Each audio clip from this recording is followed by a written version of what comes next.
On November 13th, 2013, officers arrived at the residence of an elderly man in the prestigious and hip Silver Lake neighborhood of Los Angeles, California. His home was ransacked, and on the surface, it appeared to be a fatal home invasion.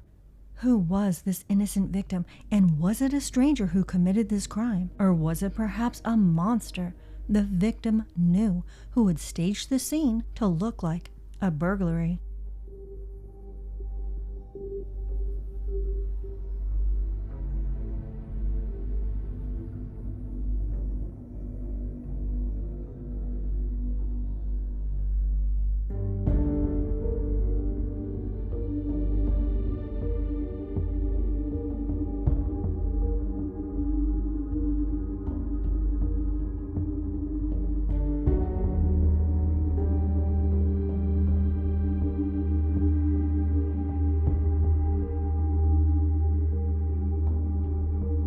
Hello, and welcome to Shades of Murder. I am your host, Alita Caldwell. In this podcast, I discuss cases of murder from around the world and throughout history, attempting to unravel the layers of darkness that help make humans into monsters. Please be forewarned that each episode contains specific and at times very graphic and disturbing details of the case.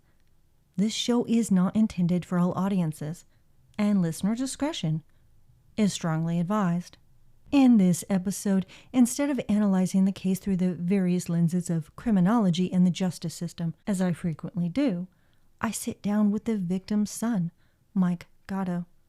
Please listen to the episode in its entirety so you don't miss a moment of this emotional and deeply personal interview.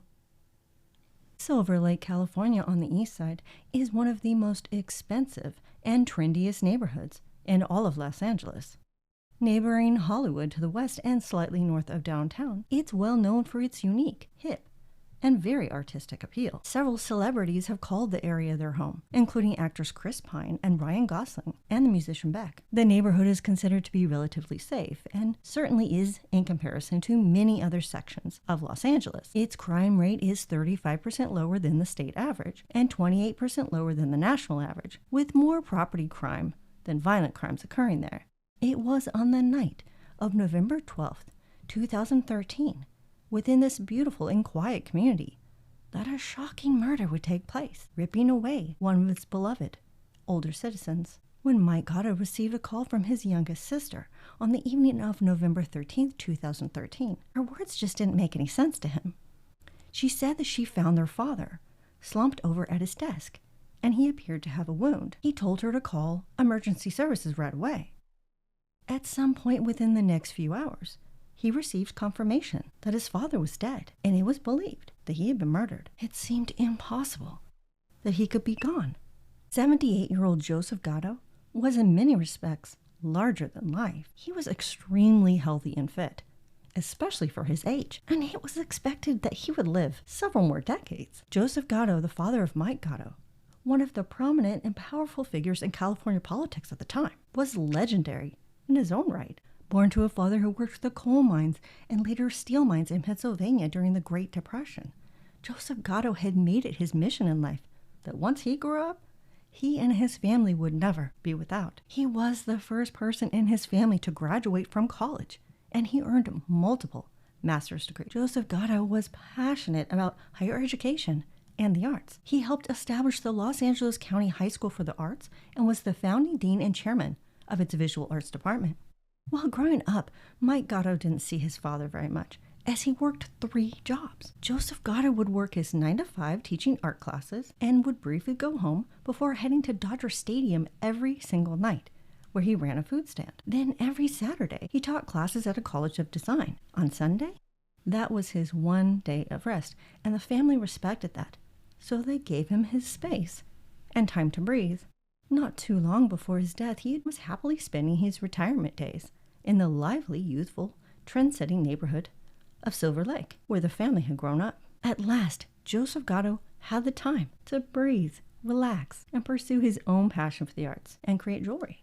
Since he had been staying at their Sacramento house at the time of his father's murder, Mike and his wife Danielle packed their bags, and drove to Los Angeles the next morning. Once he arrived at his father's Silver Lake residence, Mike Gatto was accompanied by local law enforcement to the crime scene. This is, by the way, an extremely abnormal procedure, not to mention beyond traumatizing for a victim's loved ones. Unfortunately, it was deemed a horrible necessity to help locate any of his father's electronic devices. Mike took in a deep breath and walked inside the room where his father had been brutally murdered. Several things stood out right away as he entered the third floor, where his father had been killed, inside his bedroom. On the countertop lay his large gold ring, an item of great value that wasn't taken but was in plain sight. Many electronics were still there, as well as art hanging on the wall, some of which would have garnered a high price. And yet his father's small wooden file cabinet had been pried open. Even more compelling, on the floor by his desk were handwritten notes indicating a change of will. Mike had been previously aware of his father discussing this in months past, but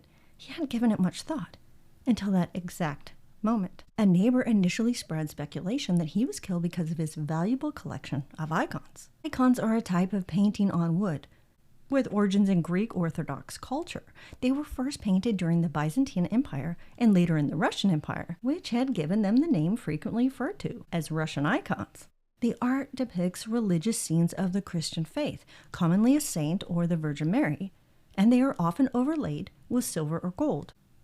Genuine pieces that are several centuries old are highly valuable. Joseph Gatto had a rare and vast collection of icons, and he was set to present his private pieces at an antiquity show only days before he was killed. This neighbor believed he must have been murdered by art thieves, specifically sent by the Russian mob, who saw this advertisement for his lecture. And yet not one of his precious icons had been stolen from his home. In December 2013, the police issued a bulletin to newspapers and made direct appeals to pawn shops to keep a lookout for any jewelry brought in. It was discovered that a few pieces of jewelry had been taken from his home. Joseph Gatto was an incredible jeweler, known for his unique, globally inspired pieces. Predominantly crafted from silver and sometimes gold, he incorporated elements of art into each piece. They were not of exceptionally high value, though, more in the hundreds, not thousands. Joseph Gatto's pieces were more valuable than anything because he signed each one of them, and they were beautiful and one of a kind. But not one piece of his jewelry had ever surfaced. The only real suspect to emerge at this time was that of a young car thief. The following sequence of events were portrayed by the LAPD and the media as having happened. A young man was reported to have been in the vicinity of Mr. Gatto's house approximately a quarter mile away, sometime after 6 p.m. on the night of his murder. The young man was described as wearing clean but edgy clothes and spotted by 2 neighbors trying to break into a car. He allegedly had a gun and was behaving in a threatening manner. The neighbors got into one of their vehicles and chased after him as he ran down the staircase carved out in the neighborhood, which would only be known by someone who lived there or who was very familiar with the area. He watched as a helicopter flew overhead. He thought it was the LAPD, although in fact it was a tourist helicopter taking visitors to view the famous Hollywood sign. At that exact moment, Joseph Gatto went back to his vehicle to get his printer out of the trunk he had just bought, which he could only do if the garage door was open.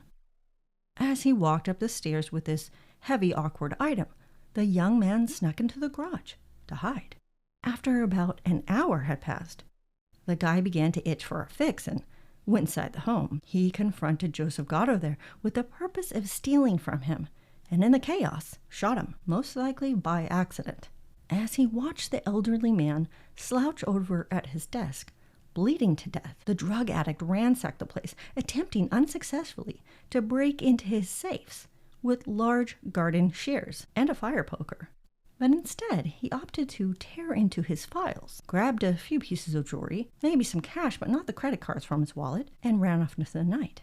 Mind you, the thief would have had to run past the 2.5-mile track that surrounded the lake, where literally thousands of joggers in Los Angeles run. None of this fit, but the police did their best to convince Mike Gatto and the entire public at large to swallow this story as the truth. There were unidentified prints inside the house, but they didn't match those found on the vehicle. The gun cartridge was also left behind. As aforementioned, Joseph Gatto was known for being very fit and strong for a man of 78 years old. It was identified years earlier that his family's heritage in Italy held the Centaurian gene, which was evidenced by one of his aunts who lived until she was 110 years old. The factor of this character and physical strength is interesting in the scope of how such an alert and healthy older man was attacked almost effortlessly in his own home. Not to mention how his body was found in his bedroom on the 3rd level of the residence. These elements are bizarre when you think of an intruder, that is the stranger, being his assailant. It's not very logical to think that a person seemingly snuck into a man's home without a sound being made. Then he was caught in the act of burglary, and he shot Joseph Gatto in the stomach, who slouched over on his desk and died slowly from the wound. Under these circumstances, one would believe there were signs of a struggle, even possibly defensive wounds, that occurred during the attack. From everything I have read, Joseph Gatto was not someone who would have been intimidated to the point of not even attempting to survive. Then you add in the strange crime scene where it appears someone was rummaging through files in search of something, and yet art and jewelry and other items clearly of value were not taken. There were endless questions Mike Gatto began to ponder. If there was a man breaking into cars, why would he have a gun? That is not typical behavior for a car thief because the penalty changes from barely any time to serious jail time if armed. Then there was the timing that didn't make any sense. Why would someone break into cars when people are arriving home after work? And even under desperate situations, why choose to enter a house where there are 3 cars? It would have been dark by then, so there would have been multiple lights on in the residence. Not at all an ideal setting for a theft, drug addicted or not, to sneak into a home to rob someone. Everything also seemed to align the night of the murders. That is, for the killer, any possible witnesses, aka the neighbors, were away at various places as they were expected to be based on their usual schedules. That seemed awfully convenient and highly suspicious, as if the murderer knew exactly when the area would be most vacant. In 2014, the Los Angeles City Council offered a $50,000 reward for information leading to the killer's arrest, which is a standard reward. There was definitely no favoritism or any extra assistance being provided to the important assemblyman and his family to solve this brutal murder. During this time, around 100 raids of the residences of individuals on probation, those who had violated parole, and known burglars in the area were performed, but nothing came of them.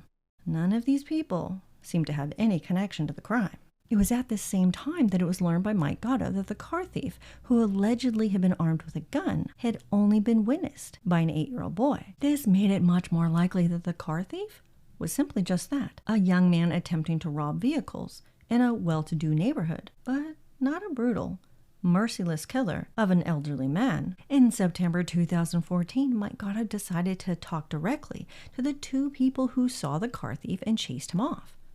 The woman described the man as being of Eastern European descent.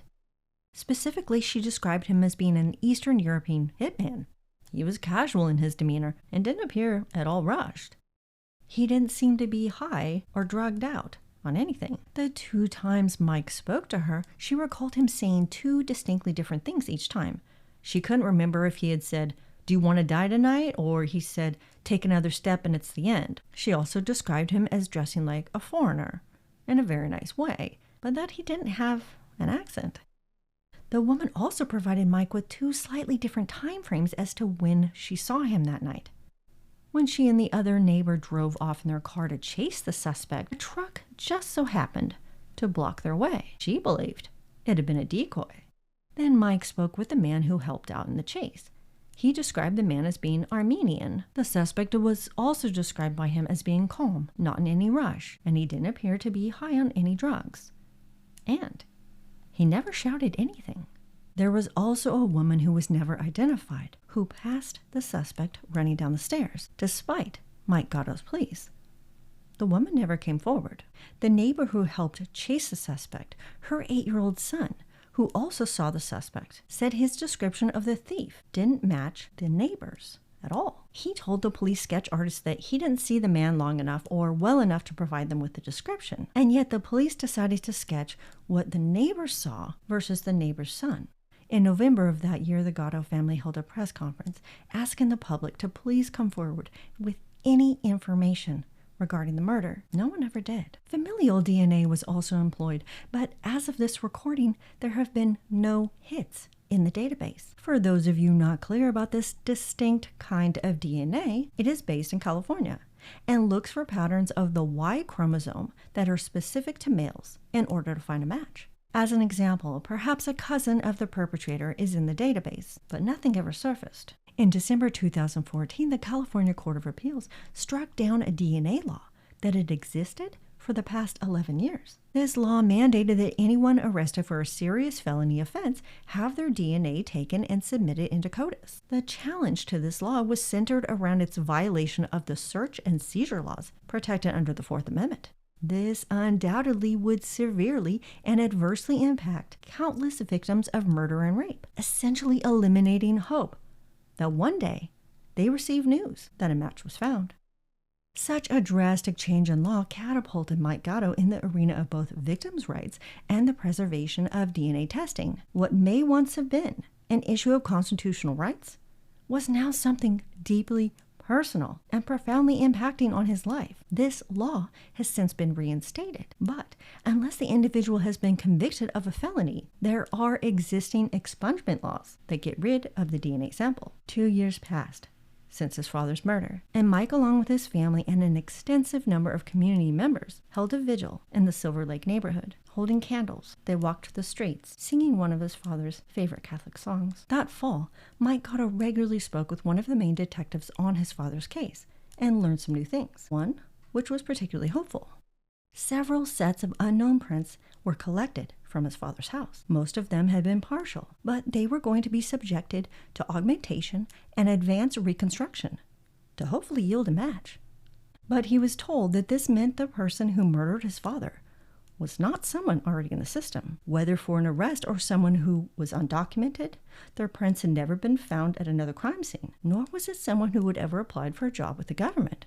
These were still hell-bent on the theory that his killer was the car thief, and based on his familiarity of the surroundings, since he knew to take the carved-out staircase, it was likely a neighborhood kid. The neighborhood was comprised of million-dollar houses, so how many 20-somethings were living amongst them? The police had constructed this theory of how a young man in his early 20s, who lived with his grandmother at the time, completely lost it after accidentally shooting and killing Joseph Gatto. After realizing her grandson was involved, she then sent him away to live with like an extended family member or something in Alaska.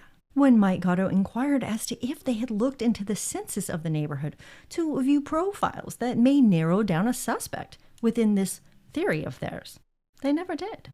When he asked if they had viewed the high school yearbooks of the one school that existed in Silver Lake to see who may fit the profile of the sketch, they also rejected this idea.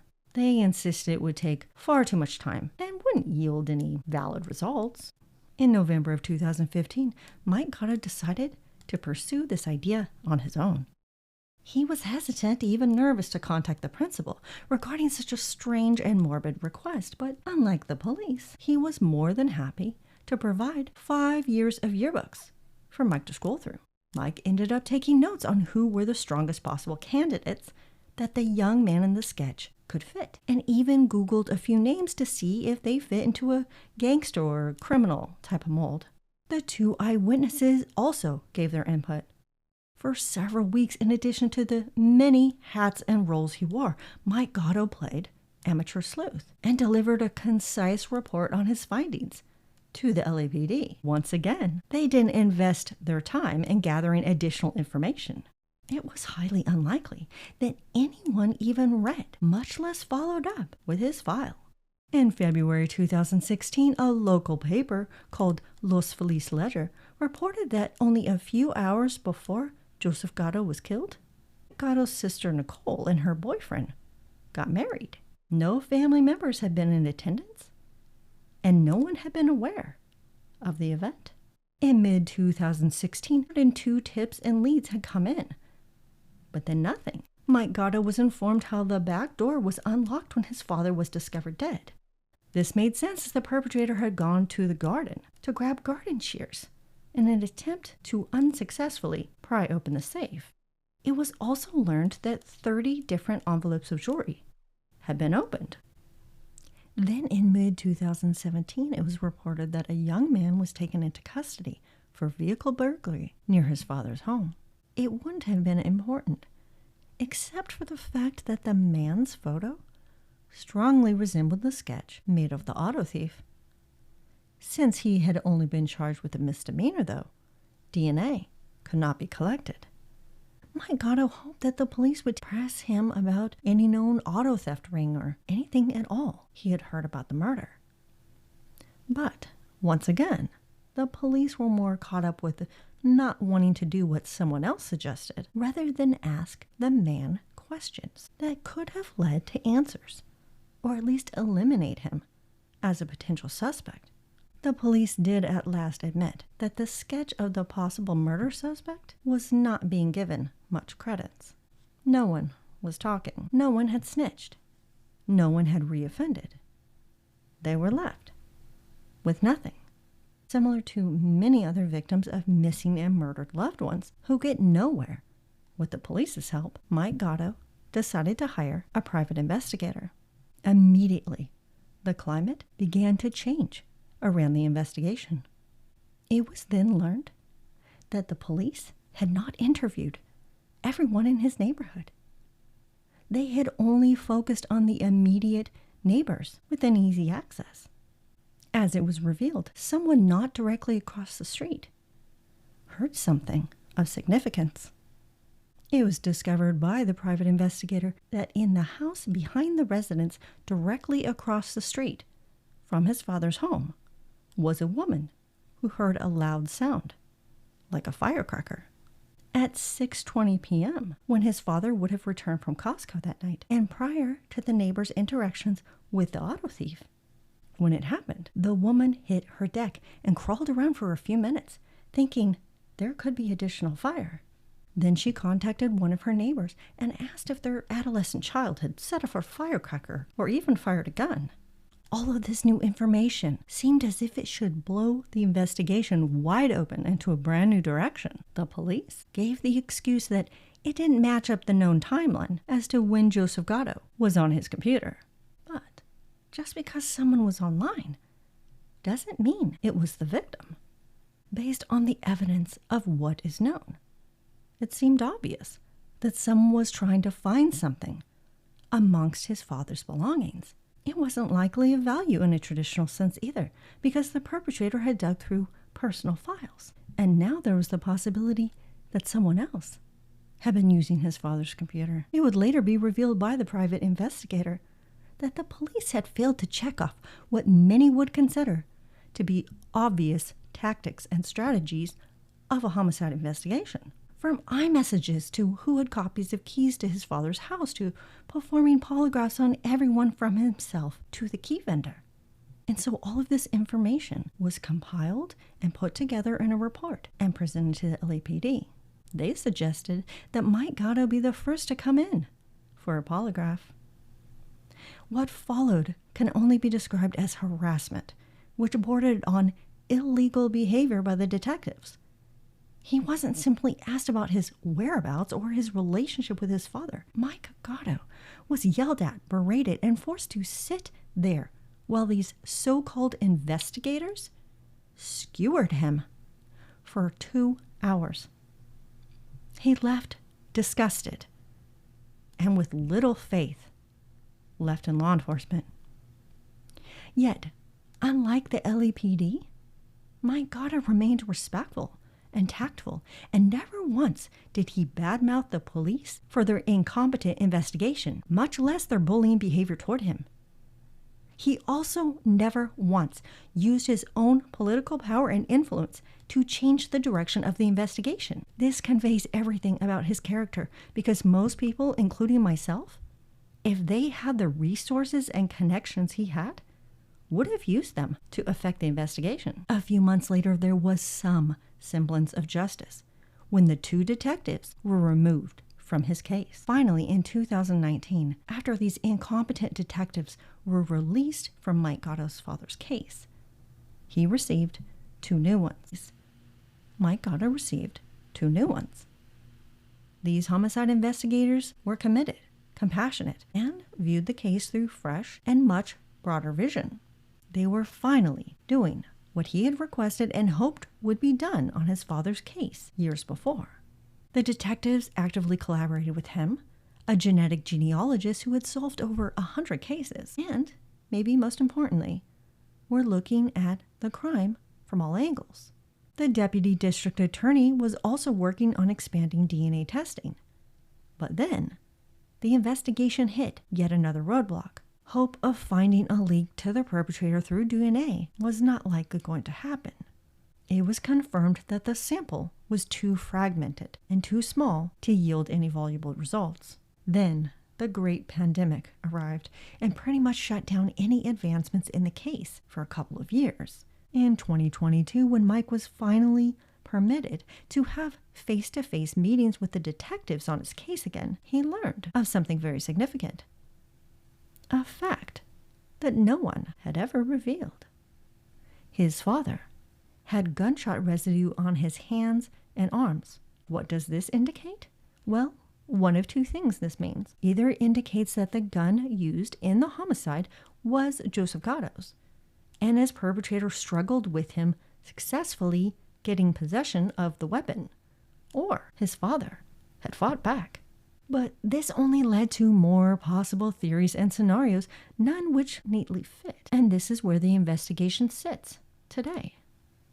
Joseph Gatto's case to this day remains unsolved. It is one of over 100,000 cold cases in the United States, of which only 1% are ever solved. However, thanks to major evolutions in DNA and other areas of technology, cold cases are being solved.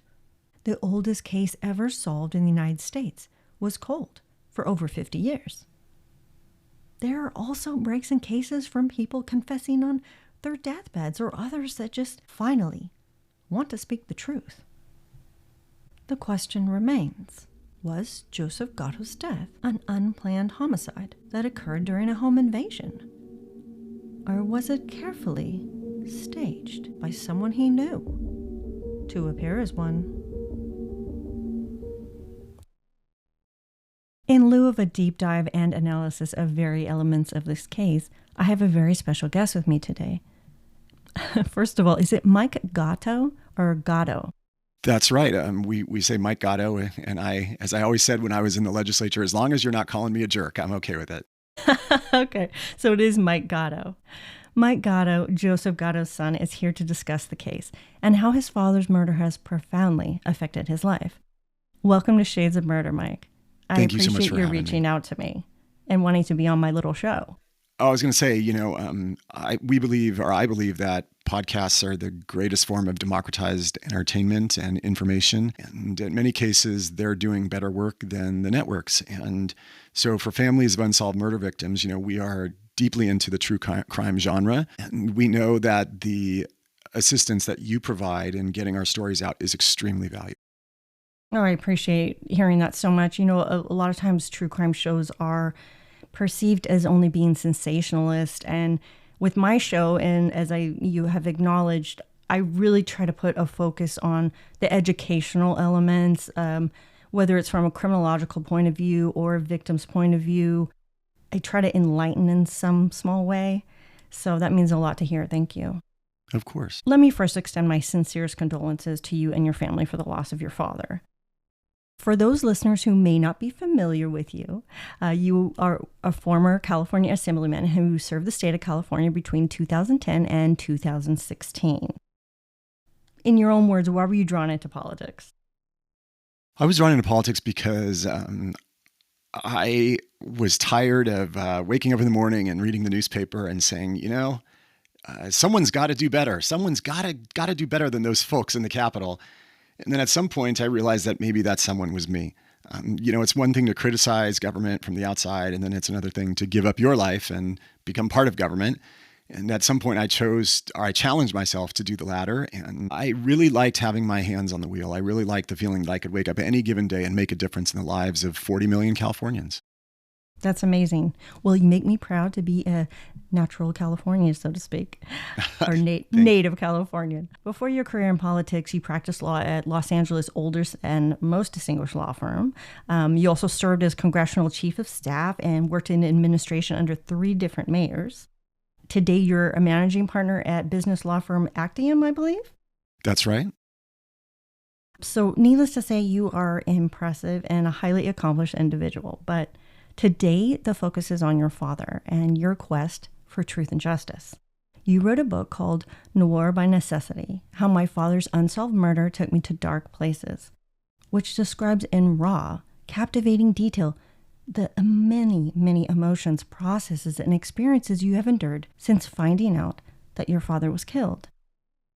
What inspired you to write this about your experience losing your father more than a decade after his death? Yeah, so it was really 2 things. The first one was that, as you noted, I am very fortunate to have a platform.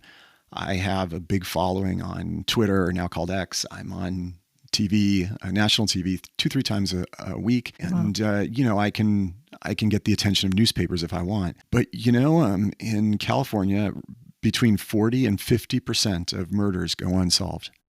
And most of the victims' families do not have a platform. Their stories go untold.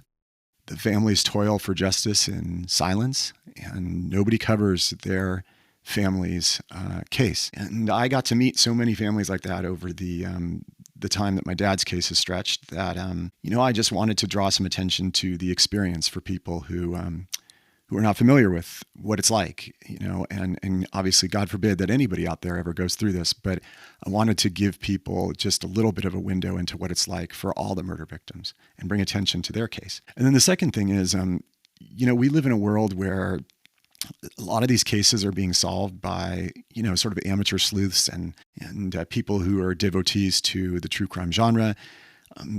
I was hoping that, I could get the details out of my father's case again, and that maybe somebody would pick up the book and maybe somebody would either really work hard to solve it, or they knew somebody or they knew something and they would step forward. And while that hasn't happened yet, I still hope that people will read the book and people in the Los Angeles area will, keep their ears to the ground, and maybe this will jog some memories, and maybe, at some point someone will step forward. Yeah, you never know. I mean, cold cases are being solved every day in so many different ways. So there is always hope. Yeah, your father I like to had. think so. Go ahead. No, I was just going to say, we still have hope. Now, your father had a very strong impact on many people's lives. He was one of the founders of the Los Angeles County School of the Arts, a published author of several textbooks, and a teacher to hundreds of students. He will always be remembered for his passion and encouragement of the arts. But at the end of the day, he was your dad. Can you share what he meant to you? Yeah, so the thing to know about my dad, I guess, first and foremost, is that he was 2 things. Number one, he was a very hard worker. When I was a kid, he had 3 jobs. And he did that because, everybody sort of rebels against the previous generation. And his father was a very hard worker too, but his father always struggled to put food on the table. His dad was a coal miner and then a steel worker and, a general laborer.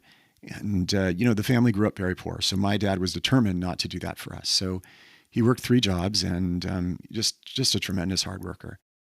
The second thing to know about my dad is that, he was a Renaissance man. He was the type of guy who could, take apart an engine and, restore an old antique chair and then spend an hour, pruning his fruit trees.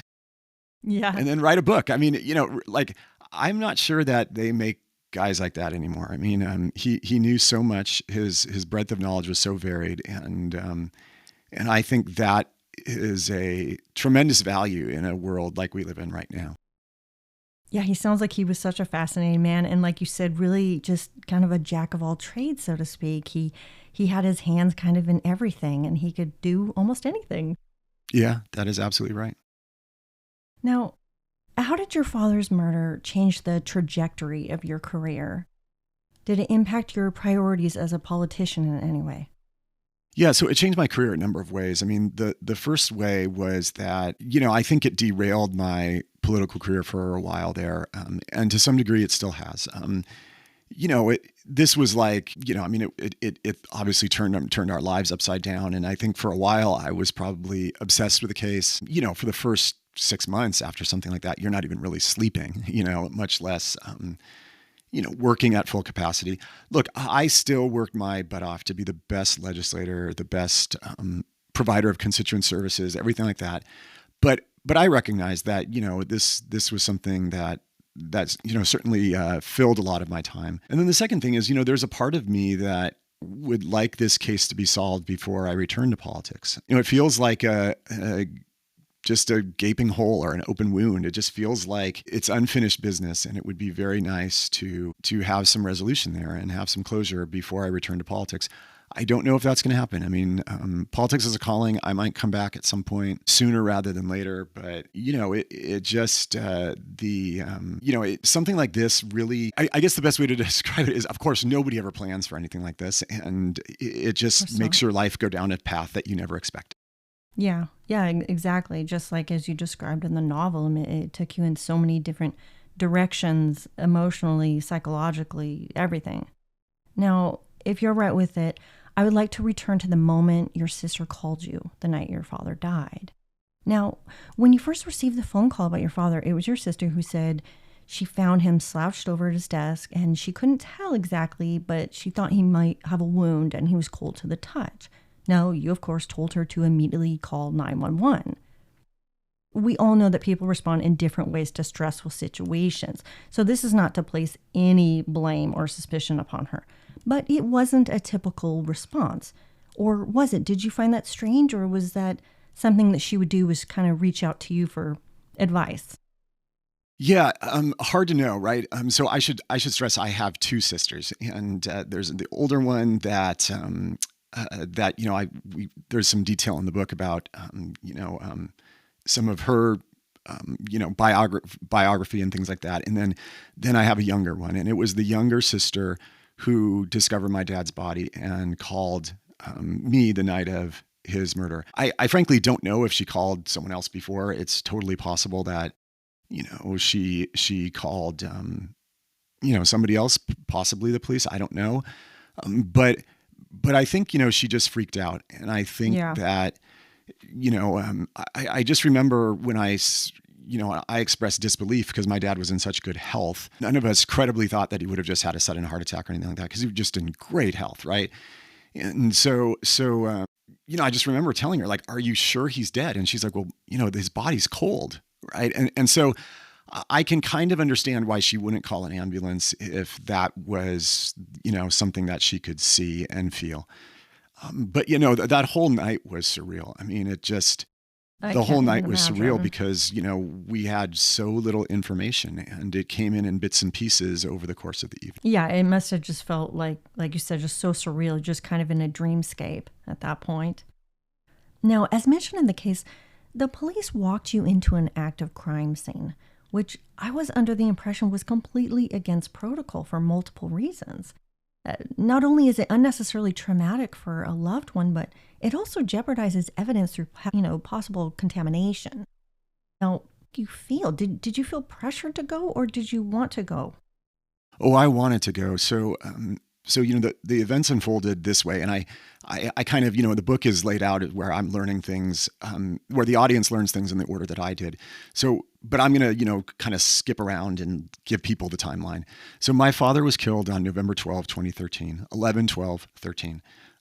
His body was discovered the next day, November 13 of 2013. And then I want to say November 14, my family and I, my wife and our then two daughters, we drove down from Sacramento. We had gotten the call very late the night before. There were no flights running. And then, with two young kids, we just decided to drive down. And so we drove down on the 14th. The police had already been at the crime scene for 36 hours by the time we got there and we showed up. And so, Okay. I think they had really processed everything that they needed to, but they Okay. really wanted the family's help at that point to try to, kind of piece things together. My father was a collector. His house was very disorganized, and they just wanted our input and things like that. And I also was, I really wanted to see what things looked like. Now, they had taken a lot of evidence away, obviously, and so this, again, this was 36 hours later of round the clock work. But the crime scene was, it was still surreal to be in my childhood home and it being a crime scene. Oh, and it was your childhood home. Okay. I wasn't sure about that. I wasn't sure if it was the home you grew up in or if it was a different residence he was living in there. So, based upon the scene that you saw, did you initially believe that it was an unplanned homicide that occurred during a home invasion, or did it appear to be staged as one? We initially had so many different leads and theories, and they all had major faults. So Yeah. the first theory that was circulated was that my dad was killed by the Russian mafia. And that was based on one neighbor who, my dad had a Sounds collection. ridiculous. Yeah, it was, but I mean, in fairness to her, she had a basis for it. So my dad had a collection of paintings called icons. They are old paintings made on wood with like gold leaf and some paint. And Yeah, they I'm were familiar made with in them. Greece and Russia and basically Eastern Orthodox lands. Now, I should stress, these are not Van Goghs. These are not paintings that are worth $20 million. They're worth maybe, $5,000, right? But my dad had, 20 of them, right? But there had been an advertisement that had gone out just a couple days before that said Joe Gatto is going to come speak on this date. It was like November 14th or something. And he's going to bring some of his collection of, really rare Russian icons, right? And so, her theory was, wow, Yeah. these paintings were in storage and my dad probably went and got them and somebody was like possibly tracking him and they knew he was going to speak and they probably figured, well, the paintings are going to be with him. And so, let's go steal them. Now, we knew that right when we went to the crime scene and talked with the police, and with our eyes, we knew that theory was not true because these paintings were always at my dad's house. They were hanging on the wall. Whoever killed my dad walked right past several of them and they were not taken. So we quickly eliminated that. Now, the next theory that we had, or that I had at least, was that this was somehow political. You cannot be in public office these days without breaking some eggs and making some enemies. Of course. And, I started to question, was somebody trying to send me a message? Was somebody trying to do something to threaten me, or was somebody pissed at my dad for some reason because of me? And, I mentioned that to the police and I mentioned some of the groups that had been doing some very weird things and protesting me and everything like that. And the police just laughed and they said, look, you're a very public guy. You give 7 speeches a day. Your Sacramento house is listed. Your Los Angeles residence is close by and everybody knows where it is. If they wanted to mess with you, they would have killed you, Mike. And that was hard to hear, but I couldn't argue with that logic. Yeah. And then came the theory that, dominated the media for about 6 years. And that was the theory of the random carver. Yeah, and I definitely would like to go into that. We are all familiar with the concept of tunnel vision, in which law enforcement focuses on one suspect and they use the evidence they have to fit the narrative. So, considering the police seem to be sold on this theory of this home invasion facilitated by the car thief in the neighborhood that night, they didn't seem to take other possible suspects very seriously. Now, I wanted to address... Oh, go ahead. No, go ahead. Go ahead. Well, I was just going to say, I wanted to address some interesting statistics on elderly victims of homicide and home invasion, because I found them to be quite interesting and relevant to your father's case, if you would like to hear them. Yeah, absolutely. So, victims of homicide who are 64 years and older are extremely rare. On average, they comprise only 5.5% of all homicide victims. Now, there are approximately 2 to 3 million households every year that are broken into. And the majority of these crimes, as you would expect, happen when the house is unoccupied. Violent events are reported to have taken place in somewhere between 6 to 7% of home invasions, with simple assault and aggravated assault being the most common type of offense. Okay, so the data nevertheless shows that it is extremely rare. Homicide occurs in approximately 0.0004% of home burglaries. So way under 0.5%. But when it does happen, the elderly and the disabled are more prone to be victims. In general, elderly victims of homicide are more likely to be killed inside their home over any other victim demographic. Of course, this makes sense because most of them are housebound or vulnerable in some way. Now, do you think this type of crime data may have influenced law enforcement's perception of who the likely perpetrator was and in turn contributed to this tunnel vision? Well, I was contacted by another stat guy at some point, and I forget if I mentioned this in the book or not, but so he reviewed the stats like you gave, which is, it's very rare that home invasions happen when someone's home. Very rare that the burglar kills somebody. But the statistic that he told me that was different, rather than looking at it from the perspective of home invasions or burglaries, he said when an elderly person is murdered, the killer is somebody the elderly person knew 95% of the time. Oh, yeah, I have that. I have those statistics on a different part.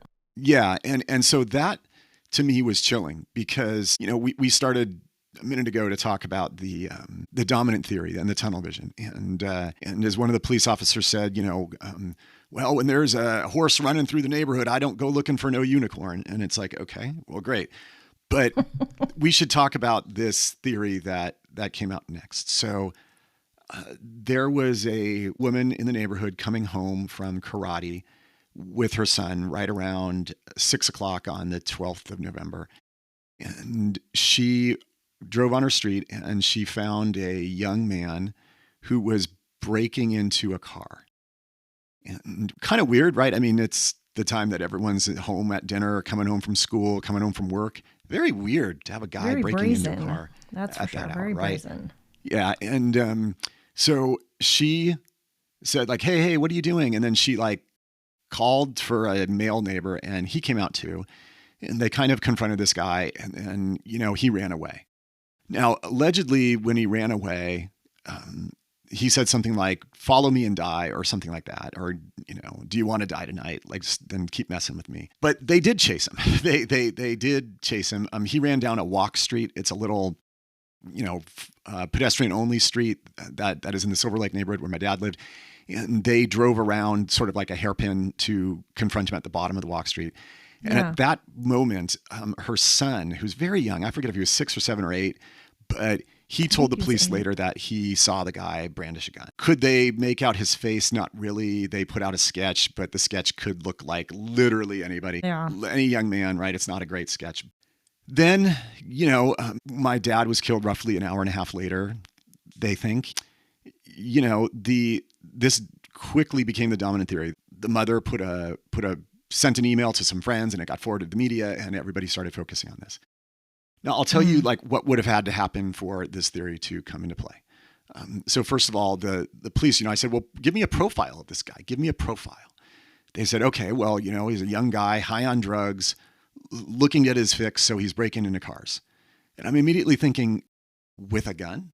Like, if you have a gun, there's not common. There's a million places you can go to in Los Angeles, including some just a couple blocks away where, they're quiet and people are walking with handbags and wallets and you can just, say, stick them up and you can get your fix very fast. Yeah. Secondly, breaking into a car with a gun turns a misdemeanor slap on the wrist, day in jail to a felony real quick. To a felony. Yeah. So it's kind of weird. Thirdly, and I'm jumping ahead a little bit, but when I interviewed the people who, the neighbors who saw this guy, they said he was dressed very nicely. He did not appear to be on drugs.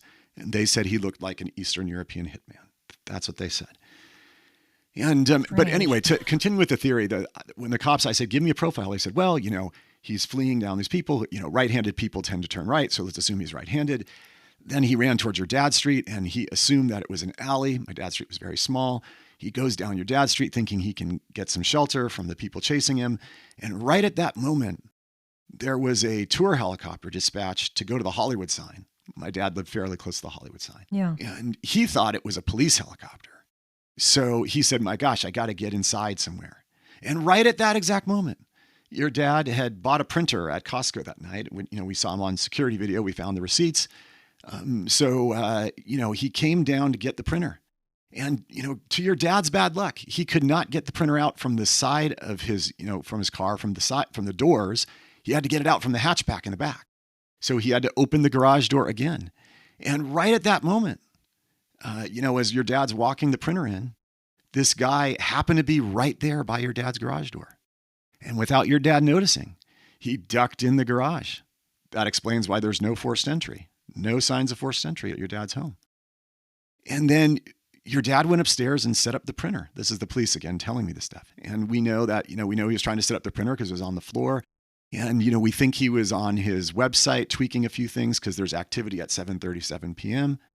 And while this is happening, the young man is sitting in his garage and he doesn't take anything. He doesn't take any of the tools, the valuable tools. He doesn't take anything from your dad's cars. As a matter of fact, he sits in an occupied garage where he knows somebody is. And there are 3 cars present. And he doesn't know if your dad lives with the Ukrainian wrestling team. He doesn't know if your dad is in a multi-generational household. He just sits in the garage. And at roughly 7:40, he walks upstairs and kills your dad. And I'm thinking, this makes no sense. Nothing and by the way, and for this theory to work, this young man would have had to shoot my dad and sit there and watch him die. And then go ransack and his rummage room. through the house. Yeah. Yeah, ransack his room. And just all these things, right? It just never sat well with me because, you fire a gun in an occupied dwelling and your adrenaline's already up because, people saw you with a gun and they were chasing you. You don't stick around. No. I mean, you just don't. The perspective of someone like that, gunfire is loud and, I think most people assume that everybody heard it and the cops are on the way. I just, it just never stuck well with me. And then to sit there and watch my dad die and then rummage through the room, and it just didn't make sense. Yeah, it didn't make sense to me at all either. By everything you discussed in the book, it appeared to me as if the perpetrator was looking for something specific. They ignored all kinds of items in the house that would have held great financial return for them, like, as you mentioned, the icons, and they focused their attention on prying through a lot of his personal files. Yeah, that part was also kind of difficult because, the crime scene again, and I've had this conversation with the police so many times. It's either it doesn't make sense for a million reasons because, again, this was a junkie high on drugs, or it was something vastly more complicated and it was staged, or it was something more, right? Because you really, there's no middle ground. Whoever killed my dad didn't take a variety of electronics, things like iPads and things like that you could sell pretty quickly. I remember seeing some of my dad's personal jewelry, there in the room, and I just walked by it and, didn't take it. Yeah, at the same time, there was a file cabinet that was broken into, a wooden file cabinet that was broken into, which was kind of strange. And then the burglar made a big show of tried to get into my dad's safes. And that part was very strange because whoever did this tried to get into safes with a pair of garden shears. Yeah. And again, these were those old West Wells Fargo safes that are about half the size of a human and have walls that are 6 inches thick. You don't need to be a brain surgeon to realize you're not going to get into them with a glorified pair of scissors, right? And so it either struck me gee, this person was putting on a show, or this person was really stupid. And again, there's a lot of themes like that in my dad's case. Yeah, just like you said, just none of the evidence added up. Now, I did want to return to what you mentioned about how most homicide victims know their offenders. Now, and this is not just true for older victims. Based on 2023 data provided by the Bureau of Justice Statistics, the most common victim-offender relationship is someone known to the victim but outside the family. And this is across all age groups, that 39% of homicides are committed by someone known to the victim, such as a friend, coworker, or acquaintance. And specifically for victims who were 65 years or older, 32% were killed by a category of what is known as other family member. So, do you believe that his murder was personal and that whoever committed it or who was behind its commission was trying to maybe locate something that night, as you mentioned? Yeah, it's a great question. I mean, I go into it in the book, and there were definitely some newspapers who explored this theory very closely because, my dad had been updating his estate plan before he got killed. and Yes. he was changing some things pretty vastly. And so, the newspapers got wind of that from public documents, and they reported on that. The police have also said, is it possible this could have been, an old guy like your dad who got into some dispute and maybe had dementia or something, and the dispute turned violent, and they raised that specter as well. It's just so hard to know, right? I mean, it just, again, if you have a very uneducated criminal who's high on drugs and doesn't recognize what true valuables are, walks past the valuable paintings and says, oh, these are too hard to fence. Okay, then, I guess that makes sense. Or, you have something that was very targeted where somebody was, appeared to be looking for something and, maybe or maybe not found it or what have you. I mean, it's one of the many, many things in my dad's case that doesn't make sense. Yeah, it really doesn't. And okay, so in your book, you discuss the waning interest and coverage of your father's case in the media over the years, noting the high number of homicides that, in addition to other news and things that are going on, especially in Hollywood, that hold people's attention. Now, I have observed that cases involving the elderly are not frequently covered in true crime, whether the person is the victim or the offender. Now, I personally have done several cases, but I find it odd and a bit disturbing that there's a lack of interest there. There seems to be almost a disconnection, which is weird because everyone has a parent or a grandparent or even an older neighbor that they enjoy talking to every day. So it seems to me like to some extent, society thinks like, well, they at least had a very long, fulfilling life, but in many respects, it seems more horrible to be killed at the end of your life when you are the most vulnerable. Do you think his being an older victim impacted the coverage and interest in his case at all? Yeah, I mean, it's interesting because, if you look at the murders that have captured people's attention over the years, it is often someone young and glamorous, right? Nicole Brown Simpson, the Black Dahlia, these are the murders that have made their way into Los Angeles lore.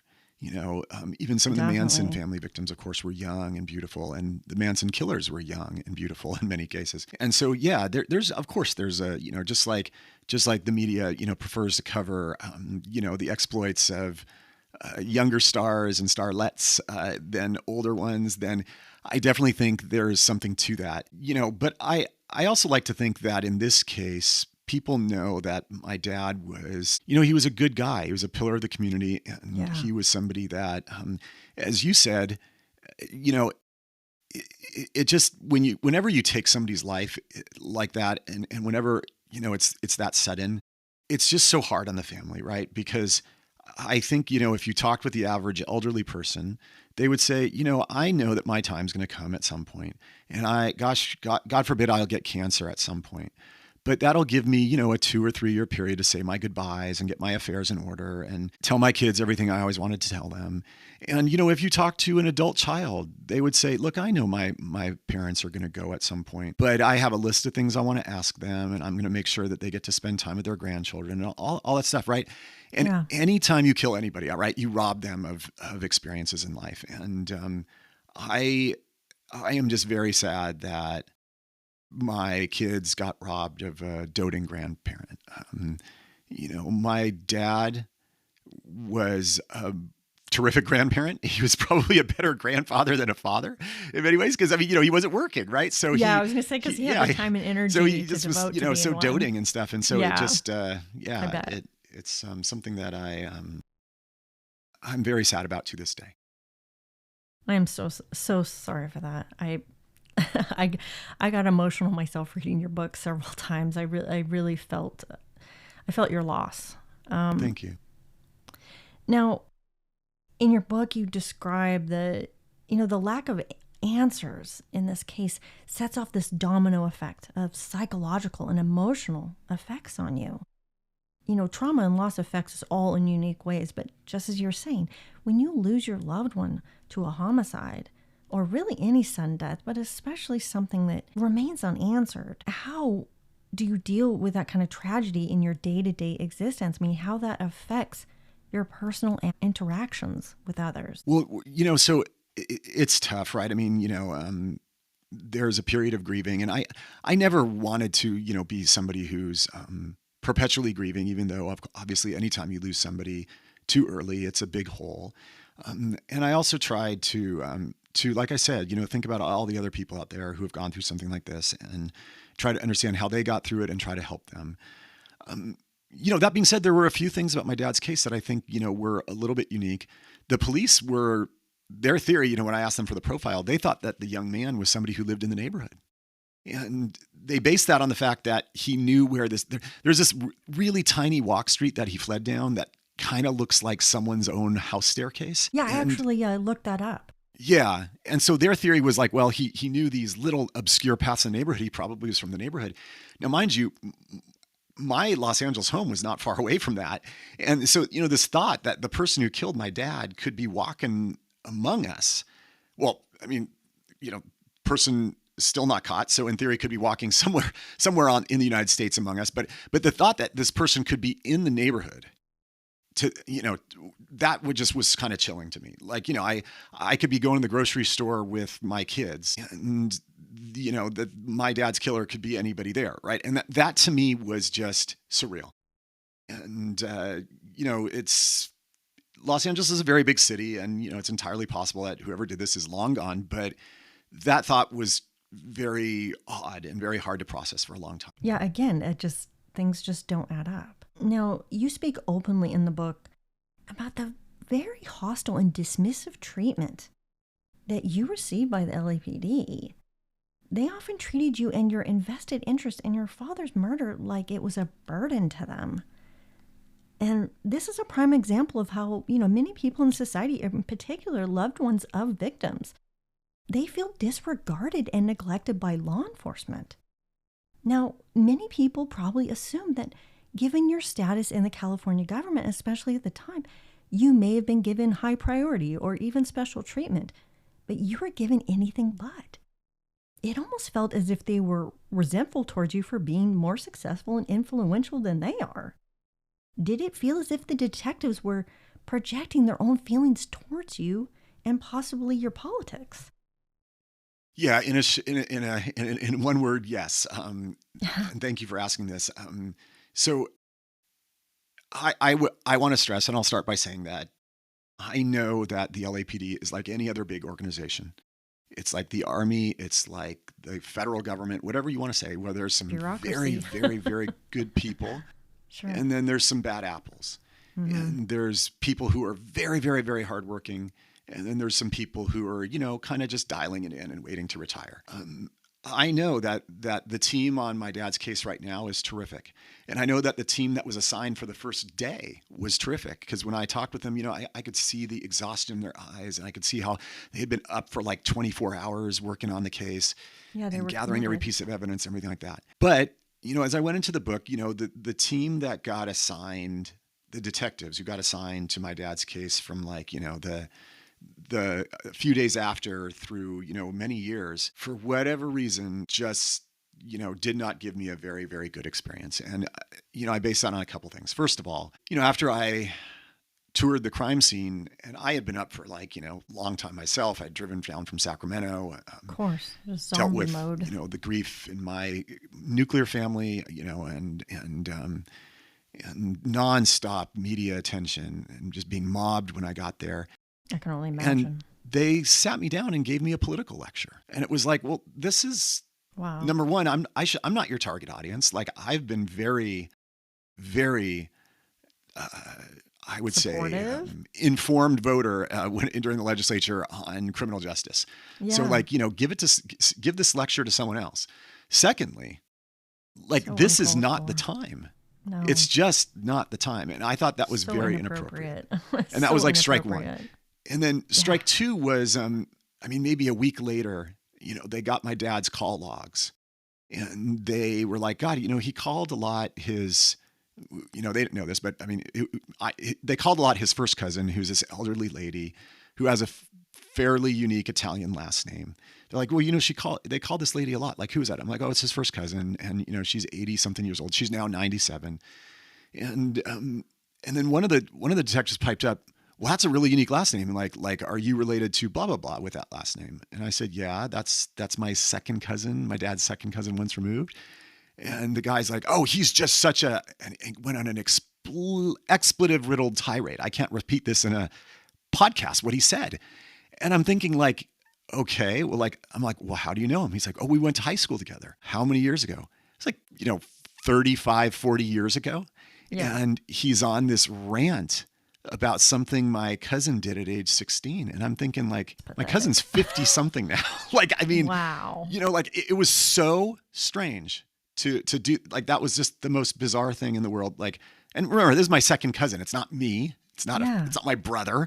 I mean, it's just, that was strike two. And then so juvenile. Yeah. And then the third strike or whatever was just the way they handled the case. And I just don't think they understood how things would go down, because look, I would go to like a groundbreaking. Let's say I went to a groundbreaking of, a new playground by the LA River. And I would give a speech. This is my district. I would give a speech and I would be seated where the people giving the speeches were. And right next to me would be the mayor of Los Angeles. And the mayor of Los Angeles, of course, is their boss's boss, right? It goes detective, chief of detectives, police chief, mayor, right? And he would say to me, Mike, I mean, he was a friend of mine. And he'd say to me, Mike, how's the investigation going? And I would say, good. There's no lead yet. We're exploring this. I don't think this theory makes sense. And we're doing this. And of course, then, he would call the chief, who would call the chief of detectives, who would call their supervisor, who would tell them, hey, blah, blah, blah. And I think they took it as like me criticizing them. Mm-hmm. I think they took it as like me going above their head, but truly it wasn't. Like, I don't know what they expected me to do when you're sitting there waiting for speeches when the mayor says, how's your dad's case going? Should I have lied? Should I have said, well, it's solved? It's not. Should I have said, everything's going great? It's not. I didn't criticize them by name. I didn't say anything. I didn't call them out. I didn't seek the mayor's attention. But, he was asking for an update on my dad's case. And I'm not going to lie to the mayor of the city of Los Angeles. So it just like, and they would get so upset with me. Like, oh, you talked to the mayor again. It was like, well, yeah, he's a friend of mine. I've known him for 20 years, and he asked about my dad's case. What do you want me to say? So it just, things like that were very, very hard. And, and so, yeah. And then look, I talk about this in the book. They later some of them got fired. One of them in particular got fired. And I learned that there was a lot of other accusations of malfeasance in other cases. And so it just, there's usually a pattern. Yeah, exactly. Now, and you did mention in the book that the police, they pretty much neglected to thoroughly interview anyone within your father's inner circle, including family members, friends, acquaintances. And that should be typical protocol for an investigation, especially for a homicide. And when you bring up these facts to the homicide investigators on your case, they end up turning their negative attention towards you instead. And they ask you to come in for a polygraph, which you, of course, happily obliged, believing that hopefully it would be the start of a new direction. But instead, they just brought you in. If you feel comfortable in doing so, can you please share with the audience what these so-called law enforcement officers put you through?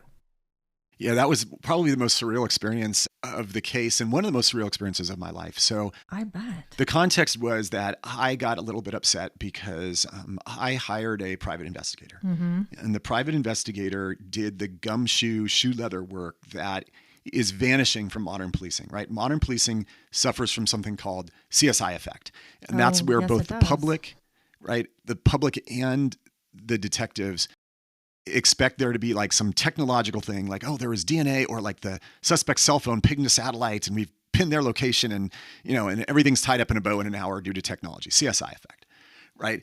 And so I was kind of like, well, wow, they doesn't seem like they've interviewed lots of people in my dad's orbit, even neighbors. So I hired a private detective, and he went around the neighborhood and like knocked on doors.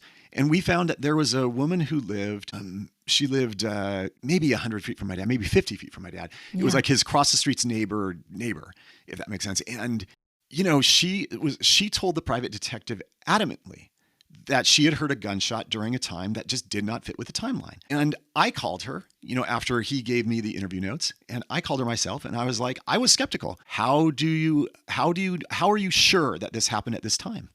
And she's like, well, I took my son to a class in Sherman Oaks every night at precisely this time. It took precisely 25 minutes to get there in traffic, and we left at precisely this time. And so I know for a fact that it happened at this.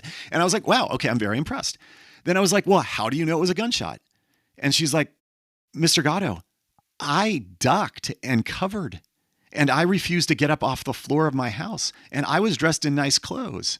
And so I was thinking like, yeah, like, okay, like, you don't like jump on the floor of your house if you're wearing nice clothes, if you think it's a backfire, right? Yeah. So that to me, like threw a whole loop in the timeline, and that would blow all sorts, it would blow the car burglar theory out of the water.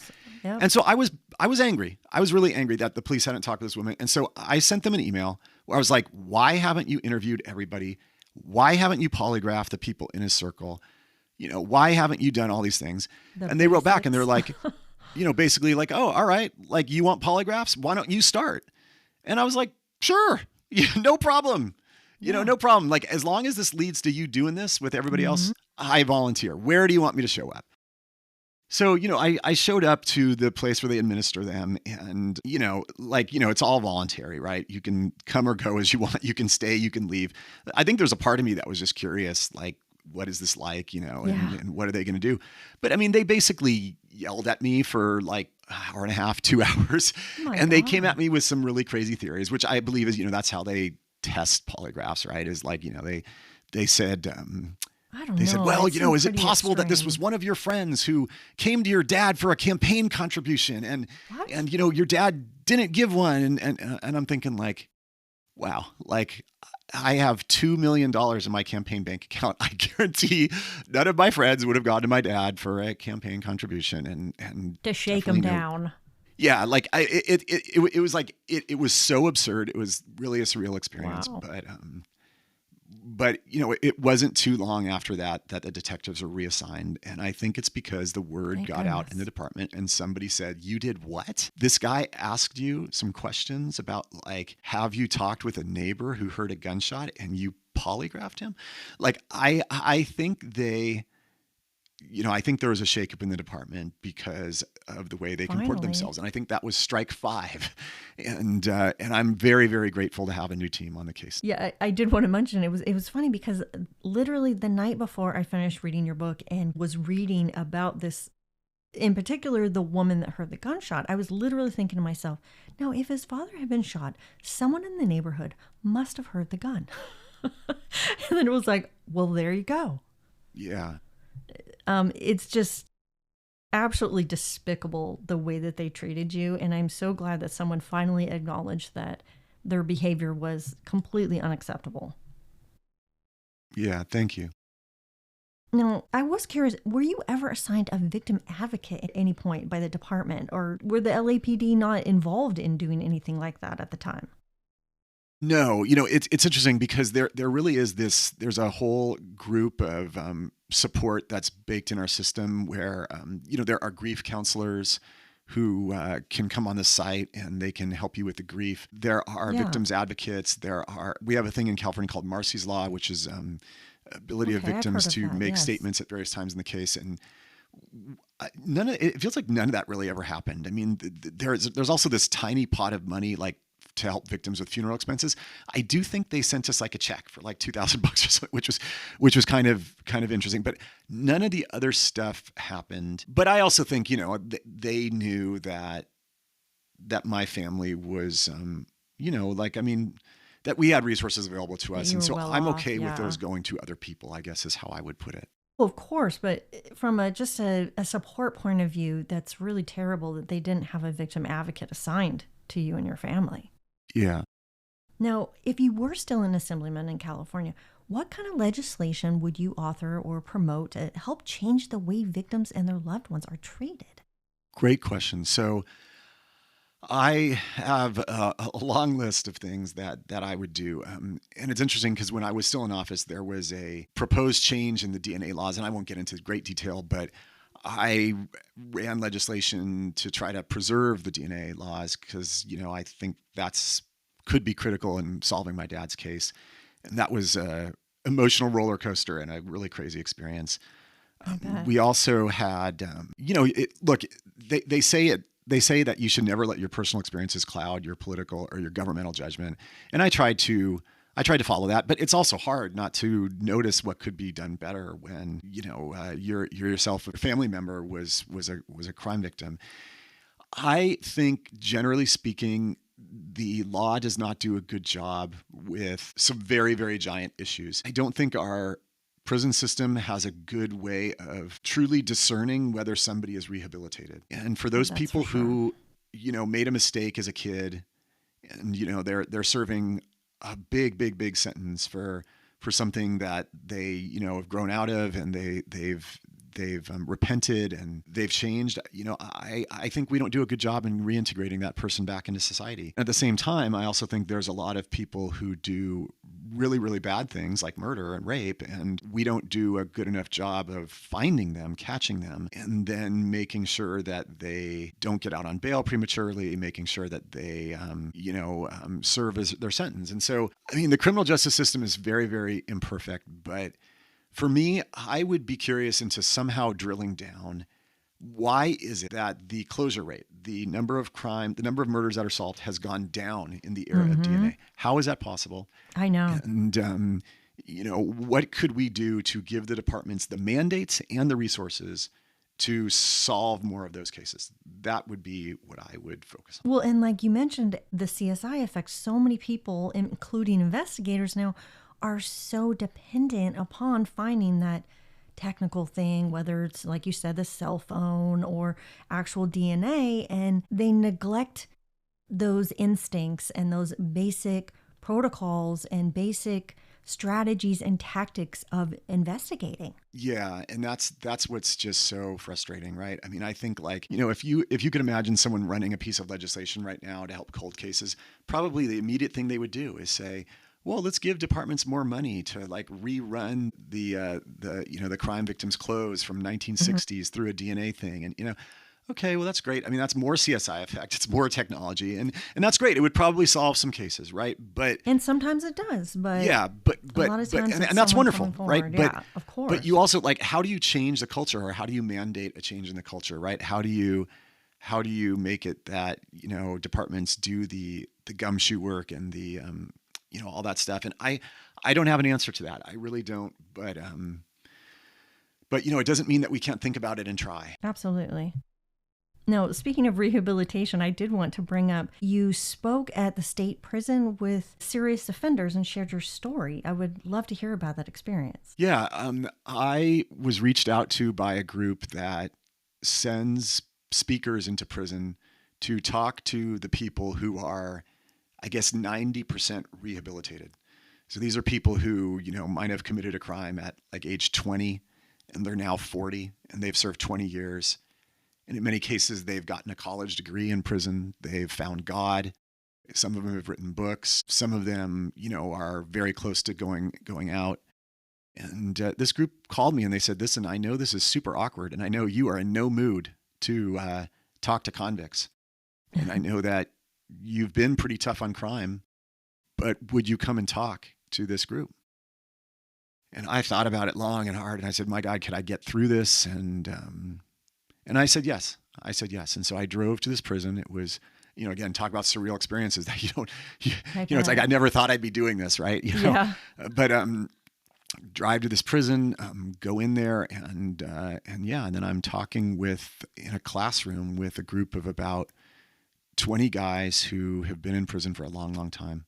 And they're roughly my age. And I told them about my dad's case. And it was crazy to see the emotion in their faces. Some of these guys are, I'm sure some of them are not, I guess some of them are not earnest people if they're criminals. These are again, remember, these are the guys who are 90% rehabbed. And some of them were like tearing up when I went through my dad's story. And many of these guys had committed a crime, like, based on economic need. Yes. They had been growing up in a poor neighborhood, and they had, stolen someone's purse or something and done aggravated assault or something like that. Right. And some of them had actually been part of murders, but not the actual trigger man.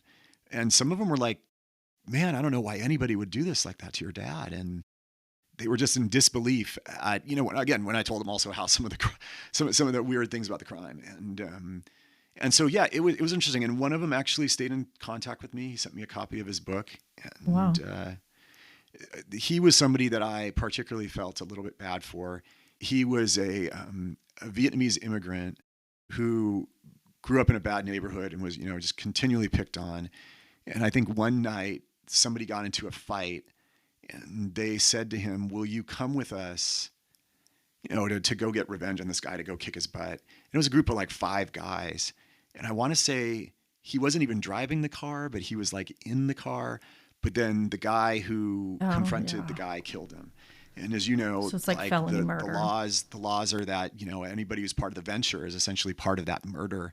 And so he got a pretty hefty sentence, and I mean, look, I don't know if I'm a good judge of character, but I think I am. And I really believe that this guy had been rehabilitated and that, and I put him in the category of somebody who should probably get out. And then, there's other people who, have done awful things and they should stay in for the rest of their lives. Yeah, see, I'm right where you are. I tend to fall somewhere in the middle. I believe we are too severe in our penalties for crimes in this country overall. And we completely have failed at providing offenders with any real chance of living, law-abiding, successful lives once they rejoin society.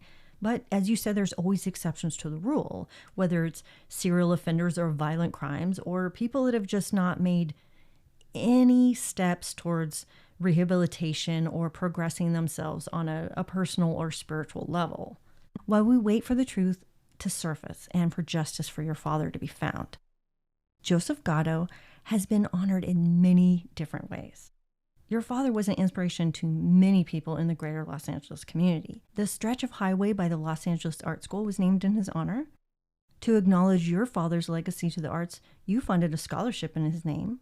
The city of Los Angeles named an intersection Joseph Gatto Square. It only sits a few blocks from his once home and across the street from where you attended kindergarten. And in 2018, he was honored by the mayor of the town where his father was born, high in the mountains of the Cosenza province of Italy. You attended the ceremony. Now, if these honors helped in the grieving process at all, knowing that your father's legacy is so strong.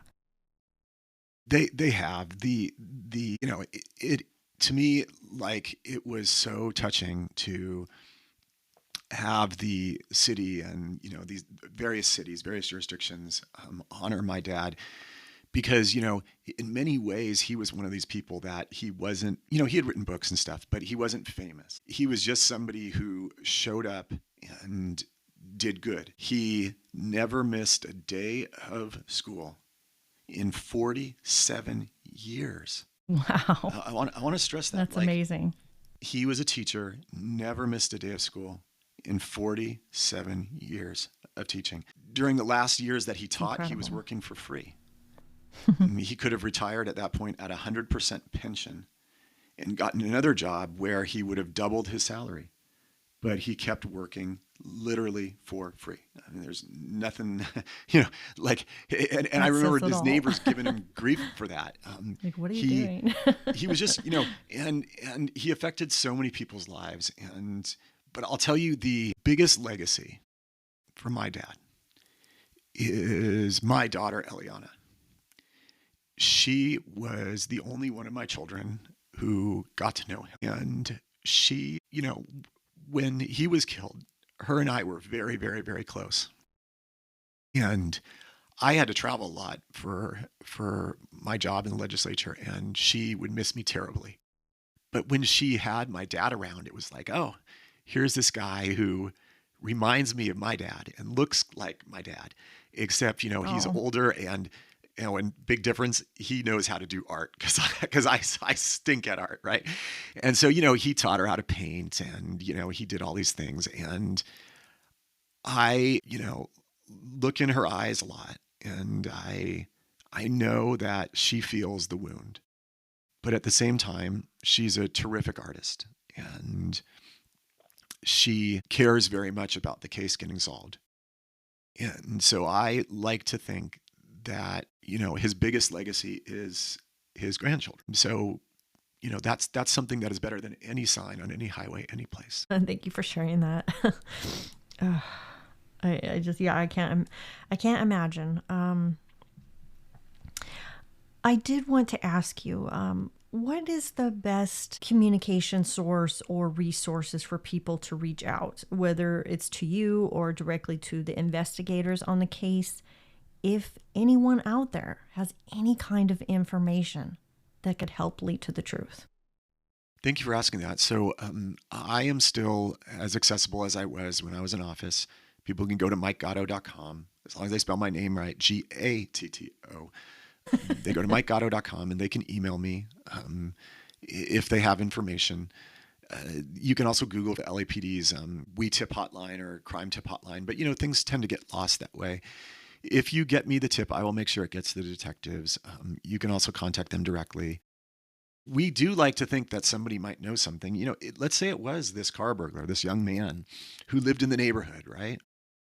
I like to think there's a neighbor somewhere who was like, there was a kid who came home that night really late and made a bunch of noise and seemed like really nervous and was like dripping with sweat. And, like a week later, this kid moved to Georgia, moved to Texas, right? Like that type of thing, would have value for us. And, so that is, we welcome any and all tips. I want to encourage everyone to read Mike's book. It's really gives an intimate, heartfelt connection to what victims experience. And, even as a true crime podcaster, like I get very emotionally connected to cases and people that I've never spoken to before. So this was, see, you got me choked up. This was a great honor for you to be here with us today.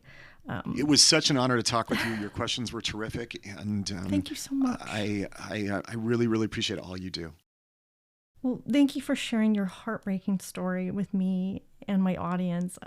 Your honesty, your candor, your willingness to share your loss and your experience, I find so admirable. I have a great amount of respect for you as a former politician, a father, a son, and really a human being. So thank you. Thank you so much, and hopefully we will talk again when the case is solved. I look forward to it. Thank you so much for listening to the tragic, heartbreaking case of Joseph Gatto. The life of this beloved father and grandfather, who was a mentor to countless students and a pillar of his community, will never be forgotten. Yet the truth surrounding his murder is known by someone, and he and his family deserve justice.